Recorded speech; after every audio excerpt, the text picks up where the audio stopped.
Hello everyone, आज हम पढ़ेंगे क्लास 10 सिविक्स का चैप्टर नंबर 2 जिसका नाम है फेडरलिज्म।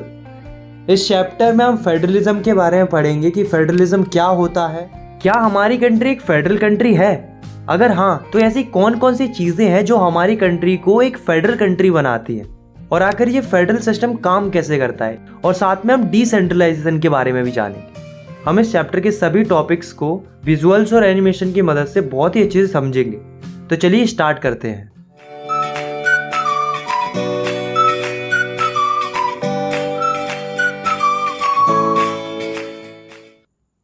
सबसे पहले हम समझते हैं कि फेडरलिज्म क्या होता है। What is federalism? तो देखो, federalism is a system of government in which power is divided into different levels of government. मतलब फेडरलिज्म एक ऐसा सिस्टम होता है जिसमें गवर्नमेंट की पावर को अलग अलग लेवल्स में या अलग अलग टीयर्स में बांटा जाता है। मोस्ट ऑफ द कंट्रीज में मेनली 2 टीयर्स में बांटा जाता है, सेंट्रल लेवल और स्टेट लेवल।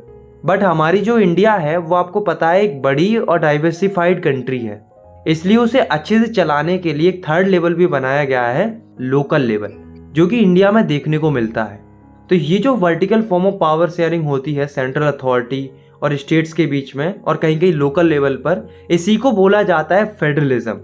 अब दोस्तों ऐसा नहीं है कि हर कंट्री में फेडरल गवर्नमेंट ही होती है, बल्कि कई सारी कंट्रीज में यूनिटरी गवर्नमेंट भी होती है। तो इसमें डिफरेंस क्या होता है? तो इनमें मेन डिफरेंस ये होता है कि फेडरल गवर्नमेंट में जो पावर डिवाइड की जाती है वो हर एक लेवल्स के लिए की जाती है, चाहे वो सेंट्रल लेवल हो और चाहे वो स्टेट लेवल हो। हर लेवल ऑफ गवर्नमेंट के पास अपनी अपनी पावर होती है। जहाँ तक कि अगर किसी कंट्री में लोकल लेवल भी है तो उसके पास भी अपनी खुद की पावर होती है। वही यूनिटरी गवर्नमेंट में सारी पावर एक ही लेवल के पास होती है, वो है सेंट्रल लेवल। अब आप खुद सोचो, इन दोनों फॉर्म ऑफ गवर्नमेंट में से कौन सी गवर्नमेंट ज़्यादा बेस्ट रहेगी?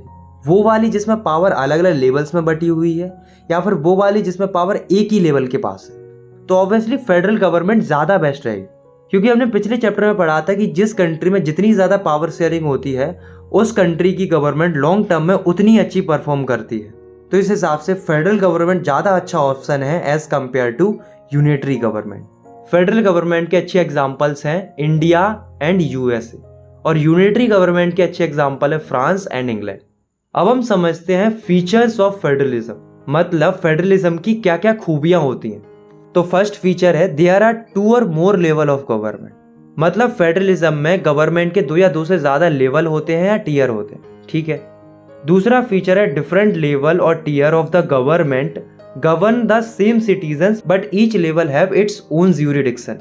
मतलब गवर्नमेंट के डिफरेंट लेवल्स सेम सिटीजन्स को ही गवर्न करते हैं, पर उनकी ज्यूरिडिक्शन यानी कि एरिया ऑफ कंट्रोल अलग अलग होते हैं। जैसे मान लो एक व्यक्ति है तो उसे वहाँ की स्टेट गवर्नमेंट भी गवर्न कर रही है और पूरे देश की गवर्नमेंट यानी कि सेंट्रल गवर्नमेंट भी गवर्न कर रही है, पर उनका अपना अपना ज्यूरिडिक्शन होता है यानी कि एरिया ऑफ कंट्रोल होता है। स्टेट गवर्नमेंट स्टेट लेवल पर गवर्न करती है, वही सेंट्रल गवर्नमेंट सेंट्रल लेवल पर गवर्न करती है। तो आया समझ में कि सेम ही सिटीजन को different levels of government govern करती है, पर उनकी ज्यूरिडिक्शन अलग अलग होते हैं।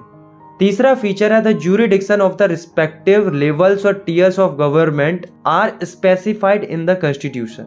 मतलब किस लेवल और टीयर के पास कितनी पावर है, उसका क्या काम है, उसका कितना ज्यूरिडिक्शन है, वो सब क्लियरली मेंशन होता है कॉन्स्टिट्यूशन के अंदर, और हर एक लेवल और टीयर को कॉन्स्टिट्यूशन के अकॉर्डिंग ही वर्क करना पड़ता है। आया समझ।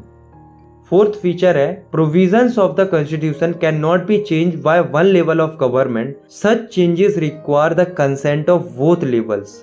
मतलब कोई भी एक लेवल या टीयर कॉन्स्टिट्यूशन में चेंजेस नहीं ला सकता। अगर कॉन्स्टिट्यूशन में चेंजेस लाना है तो उसके लिए दोनों लेवल्स के कंसेंट की जरूरत होती है, मतलब सहमति चाहिए होती है। फिफ्थ फीचर है the judiciary act as an umpire if disputes arise between different levels of government. मतलब गवर्नमेंट के अलग अलग टीयर्स या लेवल्स के बीच में अगर डिस्प्यूट हो जाता है यानी कि विवाद हो जाता है, तो जो जुडिशरी है वो एज अ अंपायर काम करती है और उनके विवाद को सुलझाती है। सिक्स्थ फीचर है sources of revenue for each level of government are clearly specified to ensure its financial autonomy. मतलब आपको पता है कि गवर्नमेंट को चलाने के लिए पैसे की जरूरत होती है, इसलिए हर एक लेवल के source of revenue clearly specified है। मतलब सेंट्रल गवर्नमेंट के पास पैसे कहाँ से आएंगे, स्टेट गवर्नमेंट के पास पैसे कहाँ से आएंगे, तो ये पहले से ही फिक्स है। सेवेंथ फीचर है federal system has dual objective. मतलब फेडरलिज्म के दो मेन ऑब्जेक्टिव होते हैं, मतलब उद्देश्य होते हैं। पहला कि कंट्री में सुरक्षा और यूनिटी बनी रहे, और दूसरा अकोमोडेट रीजनल डाइवर्सिटी, मतलब रीजनल डाइवर्सिटी प्रोटेक्टेड रहे, लोग अपने अपने कल्चर को फॉलो कर पाए। इनफैक्ट हम किसी भी फेडरल सिस्टम को आइडियल फेडरल सिस्टम तभी मानेंगे जब इसमें दो चीजें होंगी, पहली म्यूचुअल ट्रस्ट और दूसरी एग्रीमेंट टू लिव टुगेदर, मतलब कि वो हमेशा साथ रहेंगे। टाइप ऑफ फेडरेशन, तो अभी तक हमने फेडरल गवर्नमेंट के बारे में पढ़ा। अब हम जानते हैं कि फेडरेशन किन किन तरीकों से फॉर्म की जाती है, फेडरेशन फॉर्म करने के कौन कौन से तरीके होते हैं। तो फेडरेशन फॉर्म करने के दो तरीके होते हैं, पहला कमिंग टुगेदर फेडरेशन और दूसरा होल्डिंग टुगेदर फेडरेशन। तो सबसे पहले हम पढ़ते हैं कमिंग टुगेदर फेडरेशन को। तो इसमें क्या होता है, many independent states coming together to form a bigger unit, मतलब अलग अलग इंडिपेंडेंट स्टेट मिलकर एक बड़ी यूनिट बनाते हैं या नेशन बनाते हैं, तो उसे हम कमिंग टुगेदर फेडरेशन कहते हैं। इसका बढ़िया एग्जांपल है यूएसए, क्योंकि यूएसए जो है वो अलग अलग इंडिपेंडेंट स्टेट से मिलकर फॉर्म हुआ है, इसलिए तो हम इसे यूनाइटेड स्टेट्स ऑफ अमेरिका कहते हैं। तो इसमें यूजुअली हर एक स्टेट के पास बराबर पावर होती है, और सेंट्रल गवर्नमेंट और स्टेट गवर्नमेंट के बीच में भी पावर इक्वली डिस्ट्रीब्यूटेड होती है। अगर मैं एग्जांपल की बात करूं तो एक तो यूएसए है, बाकी दो और लिख लो, स्विट्जरलैंड और ऑस्ट्रेलिया। अब हम बात करते हैं होल्डिंग टुगेदर फेडरेशन की। तो इसमें क्या होता है, a large country decide to divide its power between the constituent states and the central government, मतलब एक बड़ी कंट्री डिसाइड करती है अपनी पावर को डिवाइड करने की अलग अलग स्टेट्स के बीच में और सेंट्रल गवर्नमेंट के बीच में। इस तरह की फेडरेशन को हम होल्डिंग टुगेदर फेडरेशन कहते हैं। इसका बढ़िया एग्जांपल है इंडिया। इंडिया में क्या हुआ, पावर को बांट दिया अलग अलग स्टेट्स में और सेंट्रल गवर्नमेंट में, पर इसमें क्या होता है कि किसी स्टेट के पास ज्यादा पावर होती है, किसी स्टेट के पास कम पावर होती है, मतलब अनइक्वल पावर डिस्ट्रीब्यूटेड होती है अलग अलग स्टेट्स के बीच में। और सेंट्रल गवर्नमेंट और स्टेट गवर्नमेंट के बीच में भी पावर इक्वली डिस्ट्रीब्यूटेड नहीं होती, सेंट्रल गवर्नमेंट के पास ज्यादा पावर होती है as compare to state government. अगर मैं एग्जाम्पल की बात करूं तो एक तो इंडिया है, बाकी इसमें भी दो और ऐड कर लो, स्पेन और Belgium. What make India a federal country, इस टॉपिक में हम पढ़ेंगे कि ऐसी क्या चीजें हैं जो इंडिया को एक फेडरल कंट्री बनाती है।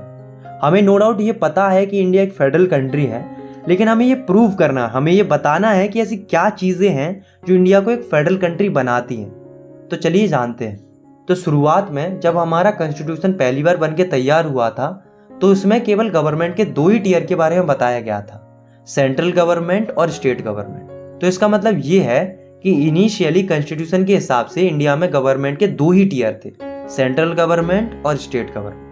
लेकिन दोस्तों, इंडिया की डाइवर्सिटी को ध्यान में रखकर कॉन्स्टिट्यूशन में कई सारे चेंजेस आते और बाद में जाकर गवर्नमेंट का तीसरा टीयर भी बनाया गया, जिसको बोला गया लोकल गवर्नमेंट, जिसमें आते हैं पंचायत और म्युनिसिपैलिटीज। इन तीनों टीयर्स के पास अपना अपना ज्यूरिडिक्शन है, मतलब एरिया ऑफ कंट्रोल है, और ये तीनों ही अपना अपना ज्यूरिडिक्शन एंजॉय कर सकते हैं। इसके अलावा हमारे कॉन्स्टिट्यूशन में 3 लिस्ट भी दी गई हैं। पहली है यूनियन लिस्ट, दूसरी है स्टेट लिस्ट और तीसरी है कॉन्करेंट लिस्ट। यूनियन लिस्ट में वो सब्जेक्ट आते हैं जो कि पूरे देश से संबंधित होते हैं, जैसे कि defence, foreign affairs, banking, communication and currency. ये पूरे देश से संबंधित होते हैं, इसलिए इनको ऊपर केवल सेंट्रल गवर्नमेंट ही लॉ बना सकती है या एक्शन ले सकती है। दूसरी लिस्ट होती है स्टेट लिस्ट। स्टेट लिस्ट में वो सब्जेक्ट आते हैं जो कि स्टेट और लोकल लेवल से संबंधित होते हैं, जैसे कि पुलिस। आप सभी को पता है कि हर एक स्टेट की अपनी अपनी पुलिस होती है, एमपी पुलिस होती है, यूपी पुलिस होती है, मतलब हर एक स्टेट की अपनी अपनी पुलिस होती है। Trade, commerce, agriculture and irrigation, ये सब स्टेट से रिलेटेड टॉपिक हैं, इसलिए इनके ऊपर केवल स्टेट गवर्नमेंट ही लॉ बना सकती है। तीसरी लिस्ट होती है कॉन्करेंट लिस्ट। इसमें वो सब्जेक्ट आते हैं जो कि लोगों के कॉमन इंटरेस्ट से रिलेटेड होते हैं, जैसे कि education, forest, trade unions, marriage, adoption and succession. तो ये जो सब्जेक्ट्स हैं वो कॉमन इंटरेस्ट से संबंधित हैं, इसलिए इन विषयों पर दोनों ही गवर्नमेंट लॉ बना सकती हैं, central government as well as state government. अब आप एक बात और याद रखो कि यहाँ पर इन सब्जेक्ट से रिलेटेड अगर कोई कॉन्फ्लिक्ट होता है, यानी कि विवाद होता है सेंट्रल गवर्नमेंट और स्टेट गवर्नमेंट के बीच में, तो सेंट्रल गवर्नमेंट का व्यू ज़्यादा डोमिनेट करेगा as compare to state government. अब एक क्वेश्चन आता है कि ऐसे सब्जेक्ट्स का क्या होगा जो इन तीनों लिस्ट में से किसी में भी नहीं आते, इनके ऊपर कौन लॉ बनाएगा, जैसे कि space, technology, cyber security, computer technology. तो इस तरह के जो सब्जेक्ट्स हैं वो किसी भी लिस्ट में नहीं है। तो इस तरह के सब्जेक्ट्स को रेसिडरी सब्जेक्ट बोला जाता है और इस तरह के सब्जेक्ट्स पर जो किसी भी लिस्ट में नहीं आते हैं उन पर केवल सेंट्रल गवर्नमेंट ही लॉ बना सकती है। आया समझ में? All states in Indian union does not have identical power. मतलब इंडिया में जितने भी स्टेट्स हैं ऐसा नहीं है दोस्तों कि उनके पास बराबर पावर है, बल्कि इंडिया में कुछ स्टेट्स ऐसे हैं जिनके पास थोड़ी ज़्यादा पावर होती है। Some states enjoy special status, जैसे कि असम, नागालैंड, अरुणाचल प्रदेश एंड मिजोरम। इनके पास आर्टिकल 371 के तहत स्पेशल पावर्स होती है। उन्हें ये पावर्स उनकी सिचुएशन को ध्यान में रखकर दी गई हैं ताकि इंडिजीनियस लोगों के लैंड राइट्स प्रोटेक्टेड रहें और उनका जो कल्चर है वो भी सही सलामत बचा रहे। इसलिए किसी भी अदर स्टेट का व्यक्ति इन स्टेट्स में परमानेंट लैंड या घर नहीं खरीद सकता। अब हम बात करते हैं यूनियन टेरिटरीज की। तो आपको पता है इंडिया की 8 यूनियन टेरिटरीज हैं। अब सवाल ये आता है कि इनको यूनियन टेरिटरीज ही क्यों बनाया गया, स्टेट क्यों नहीं बनाया गया? तो ऐसा इसलिए है क्योंकि ये इतनी बड़ी भी नहीं है कि हम इन्हें स्टेट बना पाए और ये इतनी छोटी भी नहीं है कि हम इन्हें स्टेट्स के साथ मर्ज कर पाए। और भी कई सारे रीज़न है, पोजीशन का इशू है, कल्चरल रीज़न है, इसलिए इन्हें स्टेट ना बनाकर यूनियन टेरिटरीज ही रहने दिया। एक नोट याद रखना कि यूनियन टेरिटरीज के अंदर स्टेट जितनी पावर नहीं होती है, बल्कि यहाँ पर भी सेंट्रल गवर्नमेंट के पास स्पेशल पावर होती है। सेंट्रल गवर्नमेंट चाहे तो इन यूनियन टेरिटरीज के अंदर हस्तक्षेप कर सकती है। अब दोस्तों आपको पता है कि जो ये पावर शेयरिंग हुई है सेंट्रल गवर्नमेंट और स्टेट गवर्नमेंट के बीच में, वो कॉन्स्टिट्यूशन के हिसाब से हुई है। अब अगर मान लो किसी व्यक्ति को लगता है कि जो ये पावर शेयरिंग हुई है वो सही नहीं हुई है, तो क्या पावर शेयरिंग के स्ट्रक्चर में चेंजेस लाए जा सकते हैं? वेल, चेंजेस तो लाए जा सकते हैं, पर चेंजेस लाना इतना आसान नहीं है। क्योंकि पहली बात तो ये कि अगर चेंजेस लाने हैं तो पार्लियामेंट के दोनों हाउसेस, अपर हाउस और लोअर हाउस के 2/3 मेंबर का अप्रूवल चाहिए होगा। केवल इतना ही नहीं, इसके अलावा इंडिया की एटलीस्ट आधी स्टेट लेजिस्लेचर से, यानी कि कम से कम 14 स्टेट लेजिस्लेचर से भी अप्रूवल चाहिए होगा, तब जाके कहीं पावर शेयरिंग के फेडरल स्ट्रक्चर में चेंजेस लाया जा सकता है। और इस सिचुएशन में अगर डिस्प्यूट वगैरह होता है तो जो हमारी जुडिशरी है, यानी कि हाई कोर्ट और सुप्रीम कोर्ट है, वो इस सिचुएशन को हैंडल करते हैं। How is federalism practised? तो दोस्तों केवल ऐसा नहीं है कि कॉन्स्टिट्यूशन में प्रोविजन लिखे हुए हैं इसलिए हमारा फेडरलिज्म सक्सेसफुल है और अच्छे से काम कर पा रहा है, बल्कि हमारा फेडरलिज्म इसलिए भी सक्सेसफुल है क्योंकि हमारी इंडिया में इतनी डाइवर्सिटी होने के बावजूद भी हम फेडरलिज्म की मदद से एक साथ खुशी खुशी रह पाते हैं। तो ये कैसे हो पाया, इसके पीछे कई कारण हैं, चलिए जानते हैं। पहला है लिंग्विस्टिक स्टेट्स। दोस्तों अगर हम देखें 1947 के मैप को और उसे कंपेयर करें आज के मैप के साथ, तो हमें बहुत बड़ा चेंज देखने को मिला है। कई सारे स्टेट्स गायब हो गए, कई सारे नए स्टेट्स बन गए। तो आज के टाइम पर जो स्टेट्स हैं वो कई सारी बातों को ध्यान में रखकर बनाए गए हैं। जैसे कि आज के टाइम पर कई सारे स्टेट्स ऐसे हैं जो भाषा के आधार पर बनाए गए हैं, मतलब लैंग्वेज के बेसिस पर बनाए गए हैं। ऐसे स्टेट्स को हम लिंग्विस्टिक स्टेट्स बोलते हैं। तो हम लिख सकते हैं linguistic states are those states which divided on the basis of language. मतलब ऐसे स्टेट जिन्हें भाषा के आधार पर बांटा गया है उन्हें हम लिंग्विस्टिक स्टेट्स बोलते हैं। अब सवाल ये आता है कि लिंग्विस्टिक स्टेट्स बनाने की ज़रूरत क्या थी? तो ऐसा इसलिए क्योंकि इंडिया में अलग अलग लैंग्वेज बोलने वाले लोग रहते हैं, तो वो अपने अपने स्टेट्स में खुशी खुशी रह पाए, इसलिए जो है लिंग्विस्टिक स्टेट बनाए गए। इससे जो है कंट्री की यूनिटी भी बनी रहेगी और एडमिनिस्ट्रेशन करना भी आसान हो जाएगा, यानी कि कंट्री को चलाना भी आसान हो जाएगा। सिमिलरली कुछ स्टेट्स को लैंग्वेज के बेसिस पर नहीं बल्कि उनके कल्चर, एथनिसिटी और ज्योग्राफी के बेसिस पर भी बांटा गया है। जैसे कि नागालैंड हो गया, उत्तराखंड हो गया, झारखंड हो गया। तो ये जो स्टेट्स हैं उनके कल्चर को ध्यान में रखकर बनाए गए हैं। Linguistic policy. दोस्तों हमारे कॉन्स्टिट्यूशन ने किसी भी लैंग्वेज को नेशनल लैंग्वेज डिक्लेयर नहीं किया है। अगर हमें ऐसा लगता है कि हिंदी हमारी नेशनल लैंग्वेज है तो हम गलत हैं, बल्कि हमारे देश में किसी भी लैंग्वेज को नेशनल लैंग्वेज का दर्जा नहीं मिला है। हमारे देश में लगभग 40% लोग हिंदी बोलते हैं, मतलब मेजॉरिटी ऑफ पॉपुलेशन हिंदी बोलती है, पर वो नेशनल लैंग्वेज नहीं है। सिमिलरली भारत में 21 भाषाएं और बोली जाती हैं। कुल मिलाकर हमारे पूरे देश में 22 भाषाएं बोली जाती हैं जिन्हें शेड्यूल लैंग्वेज बोला जाता है। और हम लोग इन 22 भाषाओं में से किसी भी भाषा में एग्जाम दे सकते हैं, क्योंकि हमारा कॉन्स्टिट्यूशन इन सभी भाषाओं को इक्वल राइट्स देता है। हमारे देश की 2 ऑफिशियल लैंग्वेज है, हिंदी और इंग्लिश। ध्यान रखना ये ऑफिशियल लैंग्वेज है, नेशनल लैंग्वेज नहीं है। अब देखो एक इंसिडेंट हुआ। एक बार क्या हुआ, 1965 में ऑफिशियल पर्पजेस के लिए इंग्लिश भाषा को ही बंद कर दिया, यानी कि हटा दिया। तो इसके विरोध में कई सारे तमिलनाडु के नॉन हिंदी स्पीकिंग लोग आवाज़ उठाते हैं। उनका मानना ये था कि इंग्लिश लैंग्वेज को ऑफिशियल लैंग्वेज से हटना नहीं चाहिए, बल्कि इंग्लिश लैंग्वेज का यूज़ कंटिन्यू रहना चाहिए, क्योंकि उनके लिए इंग्लिश भाषा को ही समझना आसान था किसी और भाषा के मुकाबले। इसके लिए तमिलनाडु के नॉन हिंदी स्पीकिंग लोग एक आंदोलन भी करते हैं, और इस आंदोलन का रिजल्ट ये आता है कि सेंट्रल गवर्नमेंट को एग्री होना पड़ता है हिंदी के साथ साथ इंग्लिश का यूज़ कंटिन्यू रखने के लिए। तो इस सब से हमें ये पता चलता है कि अगर फेडरलिज्म को अच्छे से प्रैक्टिस करना है तो हर लैंग्वेज की रिस्पेक्ट करनी होगी, क्योंकि हमारे कॉन्स्टिट्यूशन में हर एक लैंग्वेज को इक्वल राइट्स दिए गए हैं। सेंटर स्टेट रिलेशंस, तो बहुत समय पहले से यानी कि हमारे देश के आज़ाद होने के बाद से इंडिया में वन पार्टी रूल देखने को मिला। मतलब सेंट्रल लेवल पर और स्टेट लेवल पर मोस्ट ऑफ द स्टेट्स में एक ही पार्टी रूल करती थी, वो थी कांग्रेस पार्टी। और गलती से अगर किसी स्टेट में कोई और पार्टी जीत भी जाती थी तो उसे सेंट्रल गवर्नमेंट सप्रेस करती थी, मतलब उसे प्रॉपर फंड वगैरह नहीं देती थी। बेसिकली कमजोर करने का प्रयास करती थी ताकि अगली बार वो पार्टी इलेक्शन नहीं जीत पाए और उन्हीं की पार्टी उस स्टेट को गवर्न करे। तो इस तरह का सिस्टम इंडिया में कई सालों तक चलता है।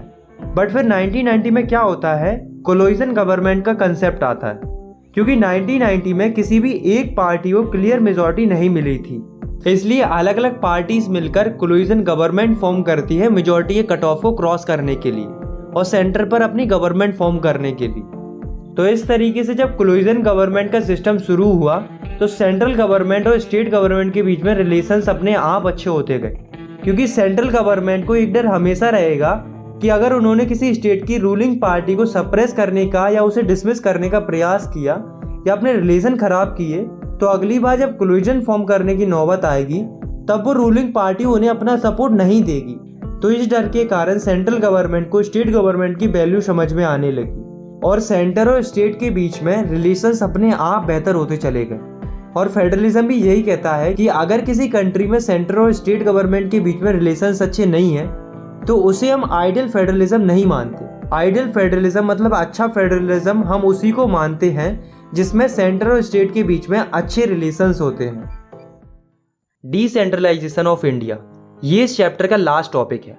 तो डिसेंट्रलाइजेशन का मतलब होता है when power is taken away from central and state government and given to local government, it is called decentralisation. मतलब डिसेंट्रलाइजेशन का मतलब होता है जब पावर सेंट्रल गवर्नमेंट और स्टेट गवर्नमेंट से लेकर लोकल गवर्नमेंट को दी जाती है तो उसे हम डिसेंट्रलाइजेशन कहते हैं। अब सवाल ये आता है कि इंडिया में डिसेंट्रलाइजेशन करने की ज़रूरत क्या थी, मतलब लोकल गवर्नमेंट को पावर देने की ज़रूरत क्या थी। तो देखो, हमारी जो कंट्री है इंडिया, वो एक बहुत बड़ी कंट्री है।